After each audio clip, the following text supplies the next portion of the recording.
Nah gitu ya. Bapak-bapak nu pribados dipikang hormat, anu kahiji abdi teh ka Partai Umat teh teu kahaja diulam biasa sapertos bade ke masjid. Di masjid kada santai ya imam disuruhkeun ka payun kada janten imam. Tos janten imam ngaliuk ka pengker kedah tausiah. Saatos tausiah kedah berinfak atuh berinfak.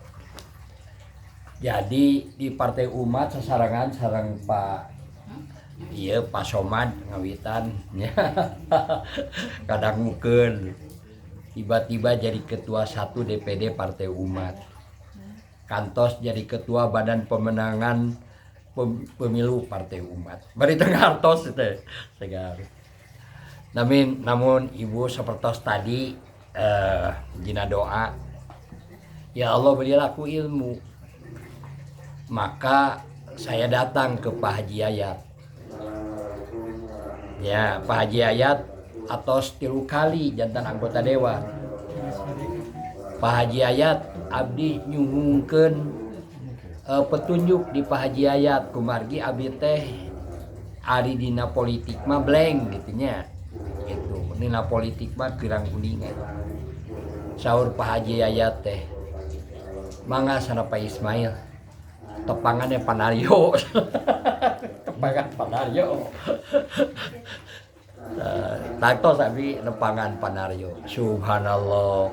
Ieu teh ternyata Panario teh ilmu politikna teh S3 ya, sarjana ieu teh langkung ti sarjana bahkan doktor mungkin. Ya luar biasanya Pak. Pantesan Pak Haji Yayat teh.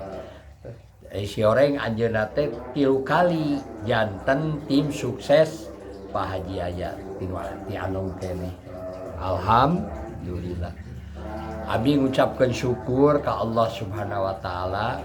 Mugia guru abdi nu namina Panario itu guru abdi teh.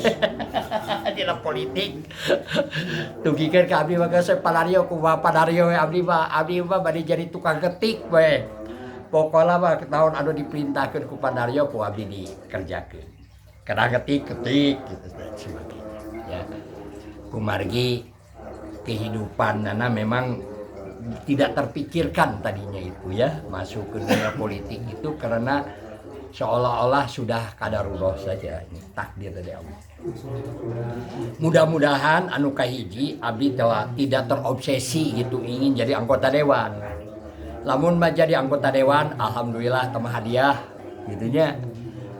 Namun upami mah teu janten anggota dewan sedekah we keur partai Islam gitunya. Ieu teh partai Islam. Jadi abdi tidak merasa berat gitu ya mensedekahkan harta maupun jiwa. Naonnya tuh ada kehidupan abdi mah sebelumnya juga sudah ngurus umat gitu. Sudah 20 tahun saya ini mengurus orang-orang yang kurang mampu. Ya, orang-orang yang kalau di jalanan itu aya nu katewak ku polisi. Tah, katewak ku polisi teh teu tiasa ngalebetkeun ka dinas sosial. Nah, kumargi murang kalih teh teu aya susuratanana. Nya, kan kedah aya susuratan, aya akte kelahiran gitu nya, aya ye aturan negara. Kareresan teu aya kitunya. Jadi kalau margi teu aya sok diserenkeun ka abdi Pak Ismail sana. Ieu aya budak dibawa moal sana. Canak abdi. Ya namina yang di jalanan ya tentu bermasalah di rumah juga. Tapi itulah kehidupan. Tidak boleh dimarahi begitu yang ada di rumah itu dan sebagainya.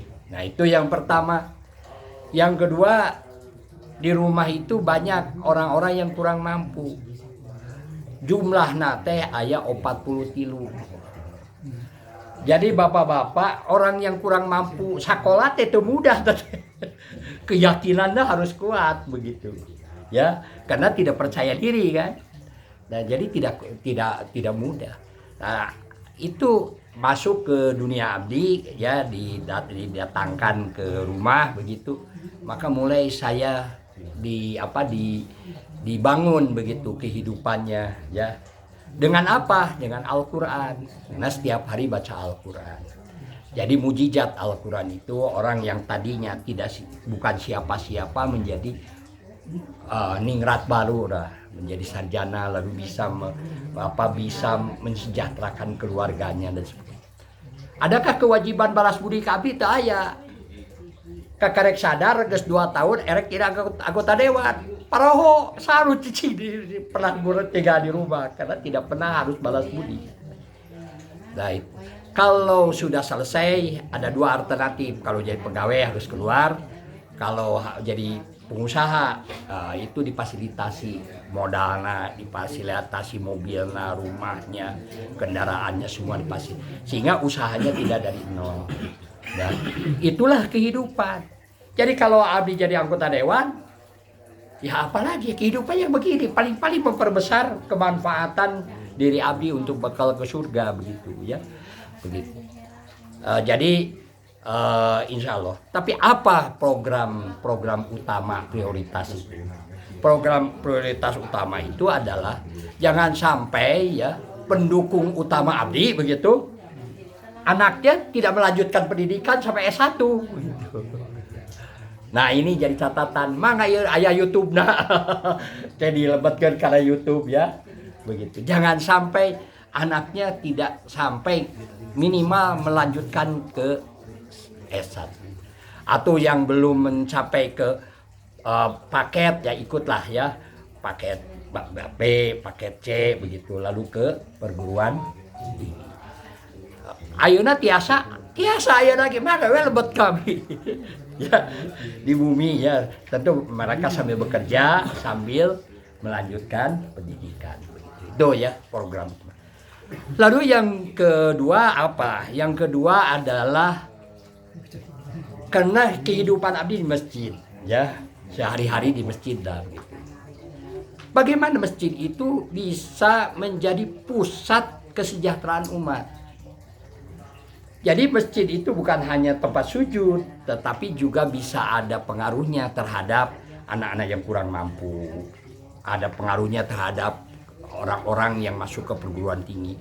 Orang-orang masjid itu dapat beasiswa lah kita untuk melanjutkan ke S2, ke S3 begitu ya. Karena bagaimanapun sumber daya manusia itu ada di masjid. Jadi bagaimana masjid itu bisa menyantuni ada paket A, paket B, paket C di masjid itu sehingga memberi laman pendidikan. Dan sumber daya di masjid sudah ada sebetulnya, sudah orang-orang yang ada di masjid itu sudah betul-betul dia itu ikhlas hatinya sudah berpendidikan, ayo keluaran pesantren gitu ya, ayah sarjana gitu dan sebagainya. Nah, ini yang menjadi masalah bagaimana bisa kalau ada yang sakit bisa tersantuni begitu ya. Kalau ada yang kelaparan, jangan sampai orang dekat masjid itu ada kelaparan. Tentu harus ada organisasi manajemen masjid. Nah inilah regulasi yang saya hendak perjuangkan. Baik di Provinsi Jawa Barat gitu. Bagaimana ini APBD ini harus dikeluarkan nih untuk manajemen masjid begitu.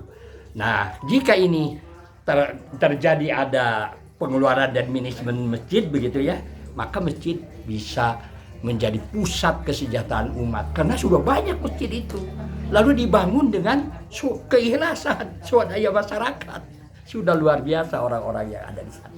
Nah itu yang kedua. Lalu yang ketiganya adalah kondisi guru ya, guru-guru di pedesaan.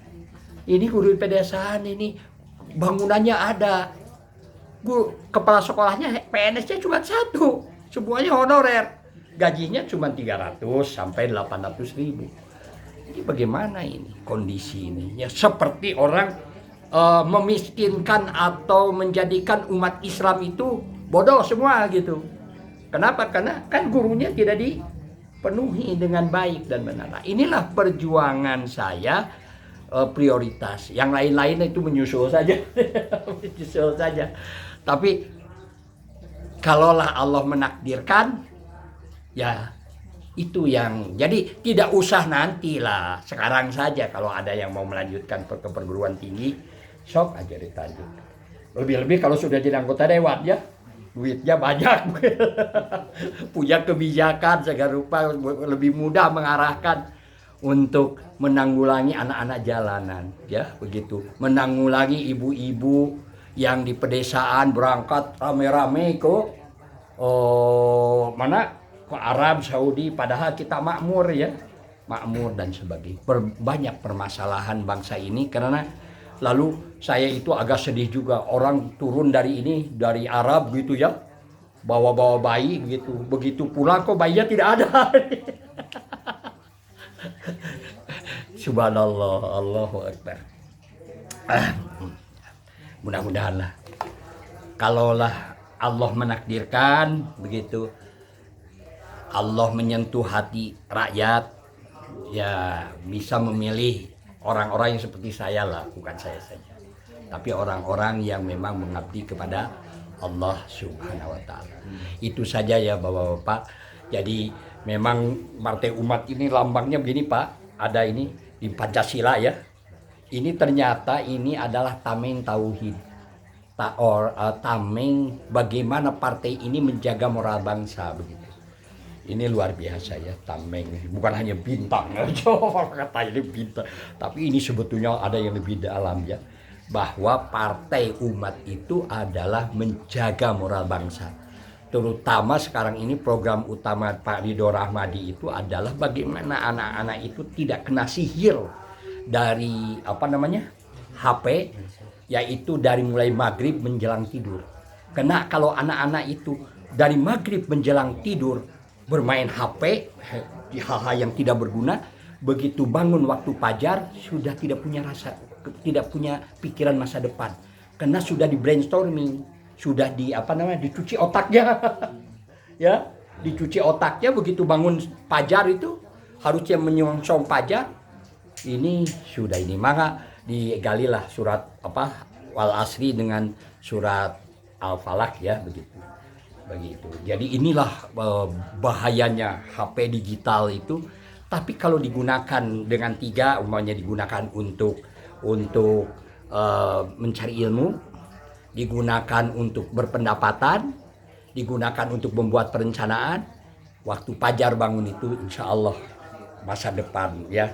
Nah, tapi ini kan harus masuk ke kurikulum sekolah untuk supaya anak-anak disadarkan bahwa ini loh ada sihir yang menyihir masa depan bangsa ini.